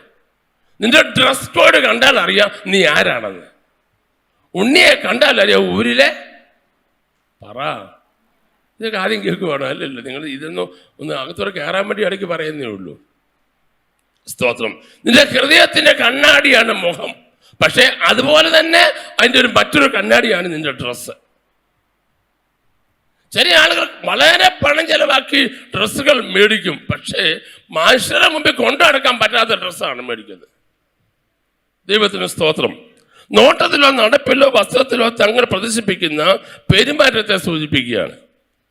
അടുത്തത് ശ്രദ്ധിക്കണേ, മോടിയുള്ള വസ്ത്രത്തിൽ അഹങ്കാരമുള്ള ഹൃദയം ഒളിച്ചിരിക്കും. മോടിയുള്ള വസ്ത്രം നീ ധരിക്കുമ്പോൾ നിന്റെ ഹൃദയത്തിന്റെ അകത്തെ അഹങ്കാരം പുറത്തു വരും. അഹങ്കാരം. ഇന്ന് മനുഷ്യൻ അവന്റെ അഹങ്കാരം വെളിപ്പെടുത്താൻ കാണിക്കുന്ന ഏറ്റവും വലിയ പദ്ധതിയാണ് ഡ്രസ് എന്ന് പറയുന്നത്. എപ്പോഴും ദൈവമക്കളൊരു കാര്യം ഓർത്തോണം, നമ്മൾ ആരാന്നൊരു കാര്യം മറന്നു പോകരുത്. കൈയടിക്കുന്നത് നല്ലതാണ്, സ്തോത്രം പറയുന്നത് നല്ലതാണ്, ആരാധിക്കുന്നത് നല്ലതാണ്. പക്ഷേ നമ്മൾ ആരാണെന്നുള്ള കാര്യം നമ്മൾ മറന്നു പോകരുത്. പലരും അത് മറക്കുന്നു എന്നുള്ളതാണ് ദുഃഖകരമായ കാര്യം. ഇനിയും പറയാൻ പോകുന്ന കാര്യം വളരെ ഗൗരവമുള്ള കാര്യമാണ്, ശ്രദ്ധിച്ചോണേ. മറ്റുള്ളവർക്ക് പാപചിന്ത ഉണർത്തുന്ന നിലയിലുള്ള വസ്ത്രധാരണം ഒരു മാന്യ വനിതയ്ക്ക് ചേർന്നതല്ല. കിട്ടോ? ഇല്ലായിരിക്കും അല്ലേ? മറ്റുള്ളവർക്ക് പാപചിന്ത ഉണർത്തുന്ന രീതിയിലുള്ള വസ്ത്രധാരണം ഒരു മാന്യ വനിതയ്ക്ക് ചേർന്നതല്ല. എന്താ മാന്യ വനിത എന്ന് പറഞ്ഞാൽ? അതിന് നമ്മൾ പറയത്തില്ല കുടുംബത്തിൽ പറഞ്ഞാന്നോ ചോദിക്കത്തില്ലേ? എന്താ കുടുംബത്തിൽ പറഞ്ഞാൽ എല്ലാം കൊമ്പിക്കുന്ന എല്ലാ കുടുംബമാണോ? അല്ല. ഞാൻ പറയാം, എന്താ കുടുംബം എന്ന് പറഞ്ഞാൽ ആ വീട്ടിൽ അപ്പനും അമ്മയും ഉണ്ടെങ്കിൽ പിള്ളേരെ നേരെയോ വളർത്തിയെടുത്ത് പുറത്തു കൊണ്ടുവരുന്നതാണ് കുടുംബം എന്ന് പറയുന്നത്. ആണോ അല്ലയോ? നിങ്ങൾ പറ. ഇന്ന് കാലത്ത് ശ്രദ്ധിച്ചിട്ടാ നിങ്ങൾ പോകാവൂ. ഞാൻ എങ്ങനെയും ആയിക്കോട്ടെ, എന്റെ ഭാര്യ എങ്ങനെ, പിള്ളേരെങ്ങനെയും ആയിക്കോട്ടെ എന്നുള്ള ചിന്ത നമുക്ക് ഉണ്ടാകാൻ പാടില്ല. നമുക്കൊരു സ്റ്റാൻഡേർഡ് ഉണ്ട്, നമുക്കൊരു കൾച്ചറുണ്ട്, നമ്മൾ വന്നൊരു രീതിയുണ്ട്, നമുക്കൊരു അപ്പനുണ്ട്, നമുക്കൊരു വല്യപ്പനുണ്ട്, നമുക്കൊരു അമ്മയുണ്ട്, നമുക്കൊരു വല്യമ്മയുണ്ട്. നമ്മൾ കഴിഞ്ഞ നൂറ്റാണ്ടുകളായി പരിചരിച്ച് വന്ന നമ്മുടെ കുടുംബത്തിന്റെ ഒരു രീതിയുണ്ട്. 10 മുത്ത പോക്കറ്റിൽ വന്നെന്ന് പറഞ്ഞ് എന്ത് തോന്നിവാസം കാണിക്കാമെന്നാണോ നമ്മൾ ആഗ്രഹിക്കുന്നത്? ദൈവത്തിന് സ്തോത്രം. വളരെ ഗൗരവമായി ചിന്തിക്കുന്നത് ഈ മക്കളെ, ഇത് വളരെ ഗൗരവമായിട്ട് ഇന്ന് പറക്കാൻ നിങ്ങൾ മനസ്സിലാക്കിയിട്ട് വേണം പോകാൻ. അതുകൊണ്ട് പരിശുദ്ധന്മാർ പറഞ്ഞു, ജനത്തോട് നീ അമർച്ചയായി സംസാരിക്കണം, സോപ്പിട്ട് സംസാരിക്കരുത്. ഇത് ആ കാലം കഴിഞ്ഞിരിക്കുന്നു, വല്ലാത്തൊരു കാലമാണ്. അതുകൊണ്ട് എന്ത് വേണം? മറ്റുള്ളവർക്ക് പാപചിന്ത ഉണർത്തുന്ന നിലയിലുള്ള വസ്ത്രധാരണം ഒരു മാന്യ വനിതയ്ക്ക് ചേർന്നതല്ല. അത് അവരെ നിങ്ങൾ കാണുമ്പോൾ നിങ്ങൾക്ക് നന്നായി തോന്നും, പക്ഷെ കാണുന്ന മറ്റുള്ള നിങ്ങളെ വിധി എഴുതും. കണ്ടോ, ഏതോ ചന്തയിൽ നിന്ന് വന്നിരിക്കുകയാണ്, ആ വീടിന്റെ സ്റ്റാൻഡേർഡ് കണ്ടോ, ആ സ്ത്രീയെ കണ്ടാൽ അറിയാം ആ വീടിന്റെ ഗതി എന്താണെന്ന്. ആ ഡ്രസ്സ് വായിന്ന് വരുന്ന വാക്കോട് കേൾക്കുമ്പോഴേ അറിയാം ഇതൊരു ചന്തയാണെന്ന് മനസ്സിലാകും. അതുകൊണ്ട് മനുഷ്യരൊക്കെ ചില അടുക്കാനും സംസാരിക്കാനും ഒക്കെ ബുദ്ധിമുട്ട് വരും ആളുകളോട്. ഒരിക്കലും അങ്ങനെ ഒരു അനുഭവം ഉണ്ടാകാൻ പാടില്ല. ആത്മീയത നമ്മൾ എന്ത് പറയുന്നോ, ഇവിടെ പറഞ്ഞ സ്തോത്രം പറയും, കൈയടിക്കുകയും 3 പാട്ട് പാടുമ്പോൾ കാണിക്കുന്ന ആത്മീയതയല്ല ഞാൻ പറയുന്നത്. നമ്മുടെ ആത്മീയത നമ്മുടെ ജീവിതത്തിൽ ഹാബിച്വേറ്റ് ചെയ്യണം, ജീവിതത്തിൽ പ്രാവർത്തികമാക്കണം. അടുത്തൊരു കാര്യം ശ്രദ്ധിച്ചോണേ, ഇതിന്റെ അർത്ഥങ്ങൾ പറയാണ്. സ്ത്രീയുടെ വേഷം അവളുടെ ഹൃദയത്തിന്റെ കണ്ണാടിയാണ്. സ്ത്രീയുടെ വേഷം എന്ന് പറയുന്നത് ഹൃദയത്തിന്റെ കണ്ണാടിയാണ്. ഹൃദയത്തിൽ എന്തിരിക്കുന്നു അതാണ് ഡ്രസ്. ചില തുണിക്കടയിൽ കയറിയ രാവിലെ കയറിയ സന്ധ്യയായാലും ഇറങ്ങി വരത്തില്ല. ഞാൻ പറഞ്ഞു, എന്നാലും ഒന്നും പറയാം, ഒരു കടയിൽ കയറി മുഴുവൻ സാരി വലിച്ചു താഴെ ഇട്ടു. അപ്പോൾ എടുത്തു കൊടുക്കുന്നതിനോട് ചോദിച്ചു ഇനിയും വില ഉണ്ടെന്ന് പറഞ്ഞു. അയാൾ പറഞ്ഞു ഇനി ഞാൻ ഇട്ട ഡ്രസ്സേ ഉള്ളെന്ന് പറഞ്ഞു. അത് വരാൻ ഇനിയും വല്ലതും ഉണ്ടോ? മുഴുവൻ സാരിയും വലിച്ച് താഴെ ഇട്ടു. ഇന്ന് ചോദിക്കും ഇനിയും വല്ലതും ഉണ്ട്, ഞാൻ ഇട്ട ഡ്രസ്സേ ഉള്ളൂ, അത് വരാൻ ഒക്കത്തില്ലെന്ന് പറഞ്ഞു. എന്തോ കണ്ടാലും ഒരു തൃപ്തിയില്ല. ഉടനെ അവിടെ കൊണ്ടുവന്നു, ഇവിടെ കൊണ്ടുവന്നു, ബൊമ്മയുടെ അടുക്ക പോയി നിൽക്കുന്നു, അവിടെ പോയി അതിൻ്റെ സൈഡ് നോക്കുന്നു, ഇവിടെ നോക്കുന്നു. പുതിയ പുതിയ പുതിയ ഫാഷന് പറയുകയുള്ള നെട്ടോട്ടമാണ്. അതിന് എത്ര രൂപ മുടക്കാൻ ഒരു മടിയുമില്ല, അതിന് വേണ്ടിയുള്ള നെട്ടോട്ടമാണ്. അവരുടെ സാമ്പത്തികം അനുസരിച്ച് ഡ്രസ്സ് മേടിക്കുന്നതിന് ഞാൻ എതിരല്ല, പക്ഷെ ഓവറാകല്ല. എല്ലാത്തിനും ലിമിറ്റുണ്ട്. വീട്ടിൽ വന്ന് പിച്ചക്കാരന് 10 രൂപ കൊടുക്കാത്ത നീ പോയി 15,000 രൂപയുടെ സാരി എടുക്കുന്നത് ശരിയാണെന്ന് എനിക്ക് തോന്നുന്നില്ല. തെറ്റാണത്. പാവപ്പെട്ടവരെ കരുതുമ്പോൾ നമ്മുടെ ലക്ഷറിക്ക് വേണ്ടി നമ്മൾ കാര്യങ്ങൾ ചെയ്യുമ്പോൾ തന്നെ മറ്റുള്ളവരെ കൂടെ കരുതാൻ്റെ മനസ്സിലൊക്കെ ഉണ്ടെങ്കിൽ മാത്രമേ ആത്മീയതയ്ക്ക് പൂർണ്ണതയാകത്തുള്ളൂ. അടുത്ത മനസ്സിലാക്കേണ്ട കാര്യം, പ്രാർത്ഥനാനിരതവും ഭക്തി നിർഭരവുമായ ജീവിതം ഒരിക്കലും മോടി ഇഷ്ടപ്പെടുകയില്ല. ശ്രദ്ധിച്ച് മനസ്സിലാക്കണം, ഇതൊക്കെ വിശദമായി പറയാൻ സമയമില്ല, ശ്രദ്ധിച്ചു കേട്ടോണം. പ്രാർത്ഥനാനിരതവും ഭക്തി നിർഭരവുമായ ജീവിതം ഒരിക്കലും മോടിപ്പെടുത്തുകയില്ല. നീ പ്രാർത്ഥിക്കുന്ന ദൈവത്തിന്റെ പൈതലാണെങ്കിൽ, ഭക്തിയുള്ള ദൈവത്തിന്റെ പൈതലാണെങ്കിൽ ഒരിക്കലും അമിതമായ മോടിയിലേക്ക് പോകാൻ നിന്റെ മനസ്സ് ഇഷ്ടപ്പെടത്തില്ല. നിന്നെ എന്തോ ഒന്ന് പുറകോട്ട് വലിക്കും. ഞാൻ ആരാന്നറിയാം, എനിക്കത് വേണ്ട, എനിക്കത് വേണ്ട, എനിക്കത് വേണ്ട. ഞാനൊരു കാര്യം പറയാം. ഇപ്പൊ 25,000 രൂപയുടെ സാരി മേടിച്ചാലും ഒരു കല്യാണത്തിന് ഇട്ട് കഴിഞ്ഞാൽ പിന്നെ നിങ്ങൾക്ക് ഇടാൻ ഇഷ്ടമുണ്ടോ? ഇല്ല. അപ്പൊ നമ്മൾ പറയുന്നത് അറിയാം, ഇത് എല്ലാവരും കണ്ടു, ഇനിയിപ്പം വേറെ അടുത്ത് നോക്കണം. കഴിഞ്ഞ കല്യാണത്തിന് പോയപ്പോൾ എല്ലാവരും എന്ത് ചെയ്തു, കണ്ടു, അത് അവിടെ മടക്കി അവിടെ വെക്കും. പിന്നെ ഒരു വർഷം കഴിഞ്ഞ് ഇത് ആളുകൾ ഇത് മറക്കാൻ നോക്കിയിരിക്കുക, ഈ സാരി ഞാൻ ഇട്ട കാര്യം മറക്കാൻ നോക്കിയിരിക്കുക, എന്നിട്ട് അത് മടക്കി വെക്കുക. ഒരു വർഷം കഴിഞ്ഞപ്പോൾ അത് കുറച്ച് കിഴിവിന് മേടിച്ചായിരുന്നു, അത് കിഴിഞ്ഞവിടെ ഇരിപ്പുണ്ട്. അപ്പം പിന്നെ 25,000 പോയി കിഴിവുമായി. വളരെ ശ്രദ്ധിക്കേണ്ട കാര്യമാണ് ഞാൻ ഈ പറയുന്ന, പ്രാക്ടിക്കലായ കാര്യമാണ് പറയുന്നത്. പ്രാർത്ഥനാനിരതവും ഭക്തി നിർഭരവുമായ ജീവിതം ഒരിക്കലും മോഡി ഇഷ്ടപ്പെടുകയില്ല. ഇന്ദിരാഗാന്ധി നിങ്ങൾ കണ്ടിട്ടുണ്ടല്ലോ. ഇന്ദിരാഗാന്ധി അവരേത് സ്ഥലത്തെ ഏത് പ്രസംഗത്തിന് പോയാലും അവരെ തലയിൽ അവരെന്തിടുമായിരുന്നു? പറ, ഇരുപത്തേണ്ട ഒന്ന് പറഞ്ഞേ, പെട്ടെന്ന് സമയം പോവാ, ഇനി അല്പസമയമേ ഉള്ളൂ. എന്തിടുമായിരുന്നു? തലേ തുണി ഇടുമായിരുന്നു. ആരാ? ഇന്ത്യൻ പ്രധാനമന്ത്രി. ദൈവത്തിന് സ്തോത്രം. അവർക്ക് നാണം കേടില്ല. മിനിഞ്ഞാന്ന് ഒരു ജഡ്ജി മരിച്ചു, നമ്മുടെ സാൻകുട്ടി ഫാത്തിമ ബി അല്ലേ? അവരെ കണ്ടോ നിങ്ങളെ? കല്യാണം അൺമാരീഡ് ആയിരുന്നു. ഒത്തിരി ഒന്നാമതെത്തിയൊരു സ്ത്രീ. അവരെ ലാളിത്യത്തെക്കുറിച്ചൊക്കെ പത്രത്തിൽ എഴുതിയൊക്കെ നിങ്ങളത് വായിക്കണം. ചുമ്മാതെ തെക്കോട്ടും വടക്കോട്ടും നടന്നാൽ പോരാ. നല്ല മനുഷ്യരുടെ രീതികളൊക്കെ ഒന്ന് വായിച്ച് പഠിച്ച് മനസ്സിലാക്കണം. അവരെ ജഡ്ജിയായിട്ട് ഉയർന്ന ആദ്യത്തെ വനിതയാണ്. മുസ്ലിങ്ങളിൽ നിന്നും ഇവിടുത്തെ സ്ത്രീകളിൽ നിന്നൊക്കെ ഉയർന്ന ആദ്യത്തെ വനിതയാണ്. അൺമാരീഡ് ആയിരുന്നു. പക്ഷേ അവരെ തലയെന്ന് ഒരിക്കൽ തുണി താഴെ പോയിട്ടില്ല. ഇവിടെ ഇപ്പോൾ വന്ന് കല്യാണത്തിനൊക്കെ വന്ന് തലയെ തുണി ഇടാൻ എന്തൊരു നാണം കേടാ. കഴിഞ്ഞ ദിവസം കല്യാണത്തിന് പോയി, അവിടെ ചെന്നപ്പോൾ എന്തിയെ തലേ തുണി ഇടത്തില്ല? തലേ തുണി കൊണ്ട് കേട്ടോ.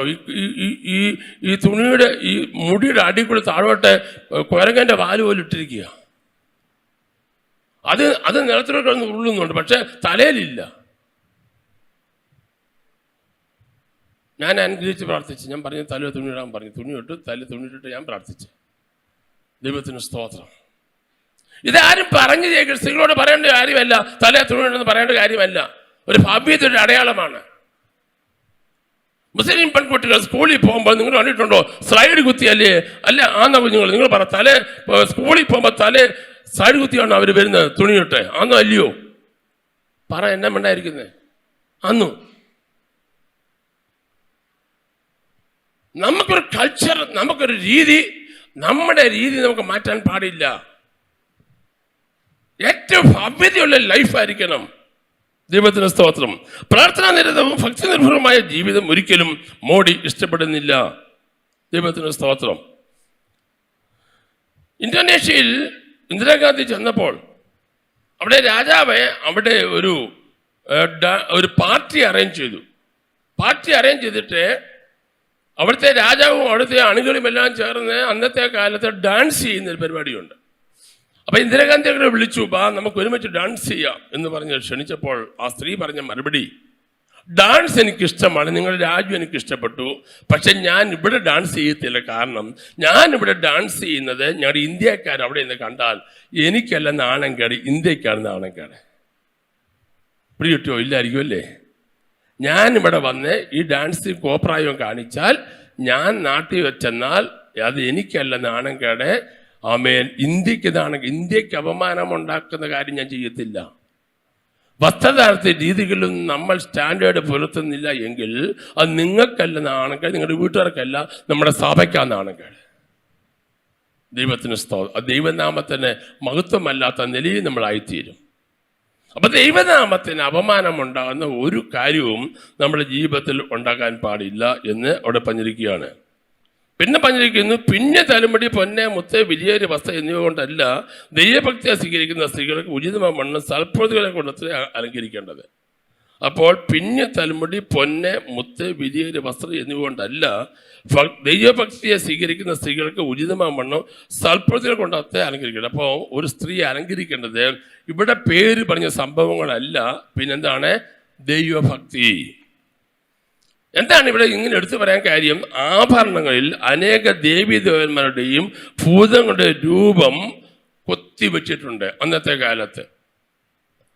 ആ ദേവീദേവന്മാരുടെ രൂപവും അതുപോലെ തന്നെ അവിടുന്ന് ആവഹിച്ചു വന്ന അന്ധകാര ശക്തിയെയും ചേർത്തുള്ളതായ ഈ ബന്ധനങ്ങൾ ഒരു സ്ത്രീ അണിയാൻ പാടില്ല എന്ന് പൗലോസ് പറയുകയാണ്, വ്യക്തമായി പറയുകയാണ്.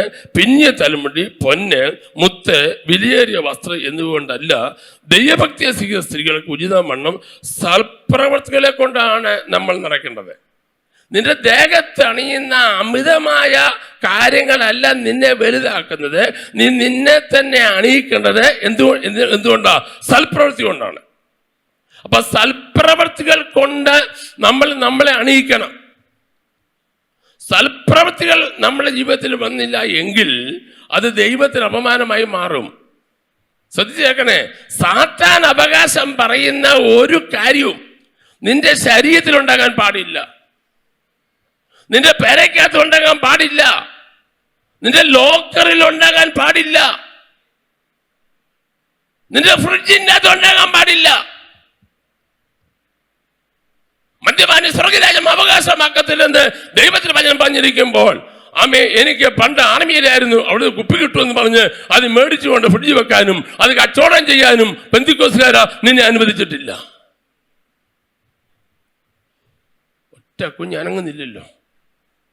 ദൈവത്തിന് സ്തോത്രം. ഒന്ന് സ്തോത്രം പറയേണ്ട കേട്ടാൽ മതി. ഇന്നത്തെ പലക്കാലത്തെ ആരാധനയിൽ അകത്തുനിന്നൊരു ശുദ്ധീകരണം നമുക്കുണ്ടാകണം. ദൈവത്തിന് സ്തോത്രം. ഇവിടെ സഭ തുടങ്ങിയ കാലത്ത് ഒരു കൊച്ചിനെ പ്രാർത്ഥിക്കാൻ കൂടി എല്ലാ ദിവസവും പ്രാർത്ഥിക്കാൻ വരും. ആ കൊച്ചിന് പനിയാ, എല്ലാ ഞായറാഴ്ചയും പനി, എല്ലാ ആഴ്ചയും കൊണ്ട് പനി പ്രാർത്ഥിക്കണം. 5-6 ആഴ്ച ആയപ്പോൾ എനിക്ക് ഒരു ദൈവന്മാർ ഒരു കാഴ്ചപ്പാട് തന്നു. ഈ കുഞ്ഞിൻ്റെ ശരീരത്തിൽ ഏതോ ഒരു കെട്ട് വെച്ചിട്ടുണ്ടെന്ന്. ഞാൻ അമ്മയോട് ചോദിച്ചു, അമ്മേൻ ഈ കുഞ്ഞിൻ്റെ ശരീരത്തിൽ സാധാരണ അല്ലാത്ത എന്തെങ്കിലും ഉണ്ടോ ചോദിച്ചാൽ പറഞ്ഞു, പാസ്റ്റർ ക്ഷമിക്കണം, ഒരു ചെറിയ സാധനമുണ്ട്, ഞാൻ മൈക്കിൽ കൂടെ പറയുന്നില്ല, പറഞ്ഞാൽ അത് മറ്റൊരു ചിന്തയായി പോകും. അതുകൊണ്ട് ഞാൻ ആ ഭാഗം വലിയ വെച്ച് ഇന്നടുത്ത് പോയപ്പോൾ അവിടെ നിന്ന് കിട്ടിയൊരു സാധനമാണ്, അത് വെഞ്ചരിച്ചുകൊണ്ടെന്ന് അവിടെ കെട്ടിത്തൂക്കി ഇട്ടിരിക്കുകയാണെന്ന് പറഞ്ഞു. കയ്യിലെടുത്ത് പ്രാർത്ഥിച്ച് പ്രതിഷ്ഠിച്ച കൊച്ചാ. ഞാൻ പറഞ്ഞു യേശുവിൻ നാമത്തെ ഊരി മാറ്റാൻ പറഞ്ഞു. ഊരി മാറ്റി, പിന്നെ പനി വന്നിട്ടില്ല. ഇന്ന് പറഞ്ഞ സ്നേഹത്തിൻ്റെ ഭാഷ പറയുകയാണ്, നിന്റെ പെരയ്ക്കകത്ത്, നിന്റെ പേഴ്സില്, നിന്റെ പോക്കറ്റില്, നിന്റെ ഫ്രിഡ്ജിൻ്റെ അകത്ത്, നിന്റെ ലോക്കറിൻ്റെ അകത്ത് പിശാച് വാദിക്കുന്ന ഒന്നും ഉണ്ടാകാൻ പാടില്ല. ഒന്നുകൂടെ ഞാൻ ആത്മാവിൽ പ്രവചിച്ചു പറയുന്നു, ഒന്നും ഉണ്ടാകാൻ പാടില്ല. അത് നിന്ന് വാദിക്കും. എത്ര പ്രവാചകന്മാരെ കൊണ്ടുവന്ന് പൂ പൂ എന്നാട്ടിയാലും ആ കെട്ട് പൊട്ടത്തില്ല. കോരകം വലയെറിഞ്ഞ പോലെ വീണ്ടും ബന്ധിക്കപ്പെടും. എന്ന് പറഞ്ഞാൽ ആത്മാവിൽ പ്രവചിച്ചു പറയുന്നു, സാത്താൻ അവകാശം പറയുന്നതൊന്നും നിന്റെ പേരയ്ക്കകത്ത് ഉണ്ടാകാൻ പാടില്ല. ഇത് സ്ത്രീകളോട് മാത്രമല്ല പുരുഷന്മാരോടും പറയുകയാണ്, അങ്ങനെ ഉണ്ടാകാൻ പാടില്ല. അങ്ങനെ ഉണ്ടായാൽ നിന്റെ കുടുംബത്തിനകത്ത് തകർച്ചയുടെ വക്കിലേക്ക് നിങ്ങൾ പോകും.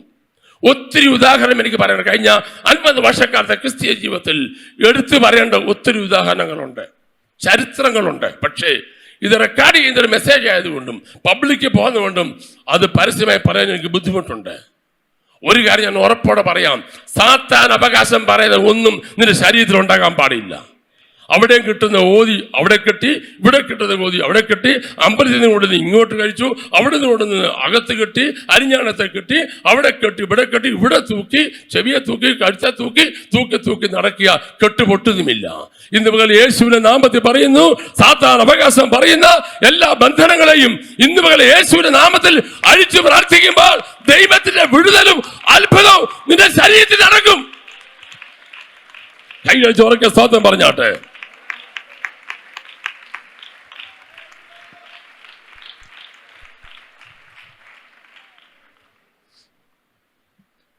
അതുകൊണ്ട് എന്തോ പറയുന്നറിയോ, വിശ്വാസത്തിൽ ഇവിടെ പറഞ്ഞിരിക്കുന്നുണ്ട്.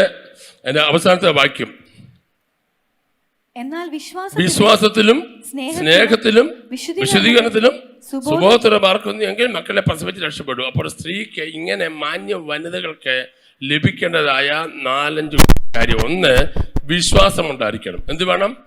സഹോദരിമാരെന്ന് പറഞ്ഞ് സ്ത്രീകൾക്ക് ഉണ്ടാകേണ്ട ഒന്നാമത്തെ ക്വാളിഫിക്കേഷൻ എന്താണ്? വിശ്വാസം. രണ്ടാമത്തത് സ്നേഹം. 3 വിശുദ്ധീകരണം ഉണ്ടാകണം. 4 സുബോധം. എന്റെ ദൈവം അതങ്ങ് പോയി. ഇപ്പം പുഷ്പരി മെന്റൽ വാർഡിൽ അഡ്മിറ്റ് ചെയ്തിട്ടില്ലെന്നേ ഉള്ളൂ, പക്ഷെ സുബോധമില്ല. ഗുളിക കൊടുക്കേണ്ട കേസാ, പക്ഷേ എവിടെ കൊടുക്കാനാ? സുബോധം, വർത്താനം പറയാ സുബോധമില്ല, ഒന്നിനും സുബോധമില്ല. ഇവിടെ എടുത്തെടുത്ത് പറയാ സുബോധം വേണം. എന്താ സുബോധം? പറയേണ്ട കാര്യങ്ങൾ മാത്രം പറയാനും പറയേണ്ടാത്ത കാര്യങ്ങൾ പറയാതിരിക്കാനും വേണ്ട ബുദ്ധിക്കാ സുബോധം എന്ന് പറയുന്നത്. വായു എന്തെങ്കിലും കോതയ്ക്കോ പാട്ടെന്ന് പറയുന്ന പോലെ വിളിച്ചു പറയുന്ന സ്വഭാവമാകാൻ പാടില്ല. 1 വിശ്വാസം ഉണ്ടായിരിക്കണം, 2 സ്നേഹമുണ്ടായിരിക്കണം, 3 വിശുദ്ധീകരണം ഉണ്ടായിരിക്കണം, 4 എന്തുണ്ടായിരിക്കണം? സുബോധം ഉണ്ടായിരിക്കണം. അങ്ങനെ നീ മുമ്പോട്ട് പോയാൽ നിനക്ക് നന്മയുടെ വഴികൾ തുറക്കുമെന്നാണ് ദൈവത്തിന്റെ വചനം പറയുന്നത്. പ്രിയമുള്ളവരെ, ഞാൻ ഈ മെസ്സേജ് അവസാനിപ്പിക്കാൻ സമയമായി, പക്ഷേ വിഷയം തീരുകയാണ്. ഇവിടെ തീരുകയില്ല, കാരണം ബാക്കി കിടക്കുകയാണ്. എങ്കിലും ഞാൻ ഒന്ന് പറഞ്ഞ് അവസാനിപ്പിക്കാൻ ശ്രമിക്കുകയാണ്. ഇനി ഞാൻ പറയാൻ പോകുന്ന കാര്യം സഹോദരിമാരെ പ്രത്യേകം ശ്രദ്ധിച്ചോണം. ഒരു സഹോദരി പ്രകീർത്തിക്കപ്പെടേണ്ടതിന് അവളുടെ വസ്ത്രദാനത്തിലല്ല, മറ്റുള്ളവർക്ക് നൽകുന്ന സ്നേഹനിർഭരമായ സേവനത്തിലും ദൈവഭക്തിയിലുമാണ് അവൾ പ്രകീർത്തിക്കപ്പെടേണ്ടത്. ഒന്നുകൂടി ഞാൻ പറയുന്നു, ഒരു സഹോദരി പ്രകീർത്തിക്കപ്പെടേണ്ടത് അവളുടെ വസ്ത്രദാനത്തിലല്ല, മറ്റുള്ളവർക്ക് നൽകുന്ന സ്നേഹനിർഭരമായ സേവനത്തിലും ദൈവഭക്തിയിലുമാണ്. കേരള രാഷ്ട്രീയത്തിൽ 2 സ്ത്രീകൾ കഴിഞ്ഞ ചില വർഷങ്ങളായി നിങ്ങൾക്ക് പരിചയമുള്ള 2 പേരുകളുണ്ട്. എന്റെ പേര് പറയുന്നില്ല. മുഖ്യമന്ത്രിമാരെ വരെ പിടിച്ചു കുലുക്കിയ 2 സ്ത്രീകൾ. ഞാൻ ചോദിക്കുന്നു, ആ സ്ത്രീകൾ ഏറ്റവും വില കൂടിയ ഡ്രസ്സ് ധരിച്ചത് കൊണ്ട് ജനങ്ങൾ മാനിക്കുമോ? നിങ്ങൾ പറ. മാനിക്കത്തില്ല. നമ്മുടെ അകത്തുനിന്ന് വരുന്ന സൽപ്രവൃത്തികളാണ് നമ്മളെ വലുതാക്കുന്നത്. മദർ തെരേസ എന്ന് പറയുന്ന സഹോദരിയെ നിങ്ങൾക്കറിയാം. 130 രാജ്യങ്ങളിൽ കോടിക്കണക്കിന് കുഞ്ഞുങ്ങളെ എടുത്ത് അനാഥശാലകൾ ഉണ്ടാക്കിയ ആ സ്ത്രീ ഇന്ന് ലോകം ബഹുമാനിക്കുന്ന ഒരു സഹോദരിയാണ്. ഹെലൻ കെല്ലർ 2 കണ്ണിനും കാഴ്ചയില്ലായിരുന്നു, ലോകം ബഹുമാനിക്കുന്നു. എന്താ? അവർ ചെയ്ത സൽപ്രവൃത്തികളാണ്. ദൈവത്തിന് സ്തോത്രം. നമ്മൾ മരിച്ചു കിടക്കുമ്പോൾ, തബീത മരിച്ചു കിടന്നപ്പോൾ സ്ത്രീകൾ അവളുണ്ടാക്കിയ കുപ്പായം പൊക്കി പിടിച്ചു നിന്നത് പോലെ നമ്മൾ മരിച്ചു കിടക്കുമ്പോൾ നമ്മൾ ചെയ്ത ചില സൽപ്രവൃത്തികൾ മറ്റുള്ളവർക്ക് പറയാൻ കാരണമാകുന്ന നല്ലൊരു ജീവിതം നമ്മൾ കാഴ്ചവെക്കണം. അല്ലാതെ കുറച്ച് സാരി വാരി ചുറ്റിയിട്ട് പോയതുകൊണ്ടോ കുറച്ച് ഒരുങ്ങി ചമഞ്ഞ് പോയതുകൊണ്ടോ ലോകം നമ്മളെ ബഹുമാനിക്കത്തില്ല. അതിൻ്റെ അർത്ഥം ലോ സ്റ്റാൻഡേർഡിൽ പോകണമെന്നല്ല, അവരൊരു സ്റ്റാൻഡേർഡ് അനുസരിച്ച് മാന്യമായ ഡ്രസ്സ് ധരിക്കണമെന്ന് തന്നെയാണ് എൻ്റെ അഭിപ്രായം. പക്ഷേ ഓവറാകാൻ പാടില്ല. ഒരു പാകതയും ഒരു പക്വതയും ഉണ്ടാകണമെന്ന് ദൈവം ആഗ്രഹിക്കുകയാണ്. പെട്ടെന്ന് 1-2 കാര്യം പറഞ്ഞിട്ട് ഈ മെസ്സേജ് അവസാനിപ്പിക്കുകയാണ്. ഒന്ന് വായിച്ച മോളെ, ഉൽപ്പത്തി പുസ്തകം 24-ാം അധ്യായത്തിൻ്റെ അതിൻ്റെ 63-ാമത്തെ വാക്യം പെട്ടെന്ന്. വൈകുന്നേരത്ത് ഇസഹാക്ക് ധ്യാനിപ്പാൻ വെളിമ്പ്രദേശത്ത് പോയിരുന്നു. അവൻ തലപൊക്കി നോക്കി ഒട്ടകങ്ങൾ വരുന്നത് കണ്ടു. പെട്ടെന്ന് റിബേക്കായും തലപൊക്കി ഇസഹാക്കിനെ കണ്ടിട്ട് ഒട്ടകപ്പുറത്ത് നിന്നിറങ്ങി. അവൾ ദാസനോട്, വെളിമ്പ്രദേശത്ത് നമ്മെ എതിരേറ്റു വരുന്ന പുരുഷൻ ആരെന്ന് ചോദിച്ചതിന് എന്റെ യജമാനൻ തന്നെ എന്ന് ദാസൻ പറഞ്ഞു. അപ്പോൾ അവൾ ഒരു മൂടുപടം എടുത്തു തന്നെ മൂടി താൻ ചെയ്ത കാര്യമൊക്കെയും ദാസൻ ഇസഹാക്കിനോട് വിവരിച്ചു പറഞ്ഞു. ഇസഹാക്ക് അവളെ തന്റെ അമ്മയായ സാറായുടെ കൂടാരത്തിൽ കൊണ്ടുപോയി. 65-ാമത്തെ വാക്യം വായിച്ച്, റിബേക്ക തലപൊക്കി ഇസഹാക്കിനെ കണ്ട് ഒട്ടകപ്പുറത്ത് ഇറങ്ങി. അവൾ ദാസനോട്, വെളിമ്പ്രദേശത്ത് നമ്മെ എതിരേറ്റ് വരുന്ന പുരുഷൻ ആരാന്ന് ചോദിച്ചതിന് എന്റെ യജമാനൻ ദാസൻ എന്ന് പറഞ്ഞു. അപ്പോൾ അവൾ മൂടോടെ എടുത്ത് തന്നെ താൻ മൂടി. നമുക്കറിയാവുന്ന ചരിത്രമാണ്. പെട്ടെന്ന് ഞാൻ പറയുകയാണ്. എലിയാസർ മുഖാന്തരമായി ഇസ്ഹാക്കിന്റെ പെണ്ണുമായിട്ട് വരികയാണ് എലിയാസർ പോയപ്പോൾ മുതൽ ഇസ്ഹാക്ക് നോക്കിയിരിക്കുക വെളിമ്പ്രദേശത്തെ. അവൻ ധ്യാനിച്ചുകൊണ്ടിരിക്കുമ്പോൾ അവൻ തലപൊക്കെ നോക്കിയപ്പോൾ ദൂരെ ഒട്ടകങ്ങൾ വരുന്നത് കാണുന്നു. ഒട്ടകങ്ങൾ വരുന്നത് കണ്ടപ്പോൾ അവൻ എഴുന്നേറ്റ് അങ്ങോട്ട് ചെല്ലുകയാണ്. ഒട്ടകത്തെ പുറത്ത് വരുന്ന തൻ്റെ പ്രിയതമയെ കാണാൻ അങ്ങോട്ട് ചെല്ലുകയാണ്. ആ വരവ് കണ്ടപ്പോൾ ഒട്ടകപ്പുറത്തിരുന്നതായ റിബേക്ക ചോദിച്ചു, അതാരാണ്? അതാണ് എൻ്റെ യജമാനന്റെ മകൻ എന്ന് കേട്ട മാത്രയിൽ അവൾ ഒട്ടകപ്പുറത്തുനിന്ന് താഴെ ഇറങ്ങി. അവളോട് ആരും പറഞ്ഞില്ല, താഴെ ഇറങ്ങാൻ പറഞ്ഞില്ല. മണവാളിനെ കണ്ടപ്പോൾ മണവാട്ടി താഴെ ഇറങ്ങി. ദീർഘദൂര യാത്ര ചെയ്ത് ക്ഷീണിച്ച് തകർന്നു വരിക. പക്ഷേ യജമാനെ കണ്ടപ്പോൾ അവൾ താഴെ ഇറങ്ങി. എൻ്റെ പ്രിയമുള്ളവരെ, ഒരു കാര്യം ചെയ്യണമെങ്കിൽ ആരും നമ്മളെ പറഞ്ഞ് പഠിപ്പിക്കണ്ട, അകത്തൊരു ബോധമുണ്ടായിരിക്കണം. എൻ്റെ മണവാളൻ വരുമ്പോൾ ഞാൻ ഏത് ഉയർച്ചയിലിരുന്നാലും താഴെ ഇറങ്ങണമെന്നൊരു ചിന്ത നിന്നെ ഭരിക്കണം. താഴെ ഇറങ്ങാൻ ആരും പറഞ്ഞില്ല. അവൾ ഒട്ടകപ്പുറത്ത് താഴെ ഇറങ്ങി. അവർ ഇന്ന് വരെ കാണാത്ത തൻ്റെ ഭർത്താവ്, കേൾവി മാത്രമുള്ള തൻ്റെ ഭർത്താവ്, തന്നെ സ്വീകരിക്കാനായി വെളിപ്രദേശം വന്നു നിൽക്കുന്ന ഭർത്താവിൻ്റെ ആ ഭാവം കണ്ടപ്പോൾ തന്നെ അവൾ താഴെ ഇറങ്ങി. ഇത് ഇസ്ഹാക്കാണെന്ന് പറഞ്ഞപ്പോൾ അവൾ ചെയ്ത കാര്യം, മൂടുപടമെടുത്ത് അവൾ തലയിൽ അവൾ മുഖം മൂടി. എന്തു ചെയ്യണമെന്ന് ആരും പഠിപ്പിക്കണ്ട കേട്ടോ. എന്തു ചെയ്യണമെന്ന് ആരും പഠിപ്പിക്കണ്ട. ശ്രദ്ധിച്ചോണം. ദൈവപ്രകാരം കൃപയുള്ള ദൈവത്തിന്റെ പൈതലെ പ്രാർത്ഥനാ മുറിയിൽ നീ എന്ത് ചെയ്യണമെന്ന് ദൈവം നിന്നെ കാണിക്കും, ദൈവം നിന്നെ അറിയിക്കും. രാജാക്കന്മാരുടെ പുസ്തകം എടുത്താട്ടെ. രാജാക്കന്മാരുടെ പുസ്തകം 9-ാം അധ്യായം, 2 രാജാക്കന്മാരുടെ പുസ്തകം 9-ാം അധ്യായം അതിന്റെ 29-ാമത്തെ വാക്യം. 2 രാജാക്കന്മാരുടെ പുസ്തകം 9-ാം അധ്യായത്തിന്റെ 29-ാമത്തെ വാക്യം കൊണ്ട് വായിച്ചോട്ടെ. ആഹാബിന്റെ മകനായ യോരാമിന്റെ 11-ാം ആണ്ടിലായിരുന്നു അഹസ്യാവ് യഹൂദയിൽ രാജാവായത്. യഹൂ ഇസ്രായേലിൽ വന്നത് ഇസബേൽ കേട്ടിട്ട് തന്റെ കണ്ണിൽ മഷി എഴുതി തല ചീകി മിനുക്കിക്കൊണ്ട് കിളിവാതിൽക്കടെ കൂടി നോക്കി. ഇവിടെ വേറൊരു സഹോദരി, അവിടെ പേരെന്തുവാ ഉറക്കെ പറ, സമയമില്ല എനിക്ക്. ഇത് ഒത്തിരി നേരം പറഞ്ഞ കാര്യം, പക്ഷേ ഇത് കൂടുതൽ പറഞ്ഞു നോക്കത്തുള്ളൂ. ഇത് പറഞ്ഞു. അവിടെ പേരെന്തുവാ? ഇസബേൽ, ബാലിന്റെ പുത്രി. പ്രവാചകന്മാരെ കൊല്ലുന്ന, പ്രവാചകിമാരെ കൊല്ലിക്കുന്ന അന്ധകാര ശക്തിക്ക് നിദാനം നിൽക്കുന്ന ഇസബേൽ. അവൾ എങ്ങനെ നിൽക്കുന്നത്? അവളെ മട്ടുപ്പാവ് നിൽക്കുക, മണ്ടയ്ക്ക് കയറി നിൽക്കുക. അവളെങ്ങനെ നിൽക്കുന്നു? വായിച്ചേ. ഇസബേൽ കേട്ടിട്ട് അല്ല, അതിന് മേളത്തെ കാര്യം. അവൾ ആഹാബിന്റെ മകനായ യോരാമിന്റെ 11-ാം ആണ്ടിലായിരുന്നു അഹസ്യാവ് യഹൂദയിൽ രാജാവായത്. യേഹൂ ഇസ്രായേലിൽ വന്നത് വായിച്ചതിന് ഒന്നും വായിച്ചാൽ മതി. ഇസബേൽ കേട്ടിട്ട് തന്റെ കണ്ണിൽ മഷി എഴുതി തല ചീകി മിനുക്കിക്കൊണ്ട് കിളിവാതിൽക്കടെ കൂടെ നോക്കി. നോക്കണേ, കണ്ണിൽ മഷിയിട്ട് തല ചീകി മുട്ടപ്പ് ചെയ്ത് സ്ട്രൈറ്റൻ ചെയ്ത് അമ്മേൻ എല്ലാം. എല്ലാവരും എന്നെ നോക്കുന്നു. ആകെ കളഞ്ഞു കുടിച്ചിട്ട് ബാക്കി അടുത്താഴ്ച പറയുന്നുണ്ട്. ആമേൻ. തല ചീകി, ആമേൻ, മുടി ചീകി. ഒരു കാര്യം ഞാൻ സ്നേഹമായി പറയുന്നു, എനിക്ക് പിള്ളേരോട് പറയാൻ കുറച്ചേറെ കാര്യങ്ങളുണ്ട്. അത് അടുത്താഴ്ച ഞാൻ പറയും. ഇന്ന് പറയാൻ ഉദ്ദേശിച്ച വന്നത്, പക്ഷേ ഇന്ന് സമയം കിട്ടുന്നില്ല. ഇതിൻ്റെ ബാക്കി അടുത്താഴ്ച തുടരുന്നതായിരിക്കും. പിള്ളേരോട് തന്നെയല്ല, അമ്മമാരോടും എനിക്ക് പറയാനുണ്ട്. അമ്മമാരോടും വളരെ ഗൗരവമായ കുറച്ച് കാര്യങ്ങൾ എനിക്ക് പറയാനുണ്ട്. എനിക്ക് പറഞ്ഞേ പറ്റൂ. അത് ഞാൻ പറഞ്ഞിരിക്കും. ദൈവത്തിന് സ്തോത്രം. കണ്ണെഴുതി മുടി ചെയ്യി മിനുക്കി ഷൈൻ ചെയ്ത് മട്ടുപ്പാവിട്ട് നടക്കുമ്പോൾ ദൈവത്തിന്റെ പ്രവാചകനായി യേഹൂ അവിടെ താഴെ വന്നിരിക്കുകയാണ്. ഇസ്രായേലിൽ ചെയ്ത ദോഷങ്ങൾക്ക് മുഴുവൻ പ്രതികാരം ചെയ്യാനായിട്ട് ദൈവത്താൽ അയക്കപ്പെട്ടവരാണ് യേഹൂ. യേഹൂ ചോദിച്ചു, അവിടെ ആരുണ്ട്? 2 ഷണ്ഡന്മാരെ പുറത്തോട്ട് നോക്കി അവളെ പിടിച്ച് വെള്ളോട് തള്ളിയിടാൻ പറഞ്ഞു. തള്ളിയിട്ടു. അവിടെ ദേഹം തുറിച്ചുപോയി, പട്ടികൾ നക്കിക്കളഞ്ഞു. അവിടെ ശരീരത്തിന്റെ ഭാഗ്യഭാഗം കണ്ടില്ല. ഒരു കാര്യം എപ്പോഴും ഓർത്തോണം, ഭവ്യതയും പാകതയും ഉണ്ടെങ്കിൽ നിന്നെ ചേർക്കാൻ ഇസ്ഹാക്ക് വന്നതുപോലെ ഒരു മണവാളം വരും. കൈയടിച്ച് സ്വന്തം പറഞ്ഞാട്ടെ. ആമേൻ.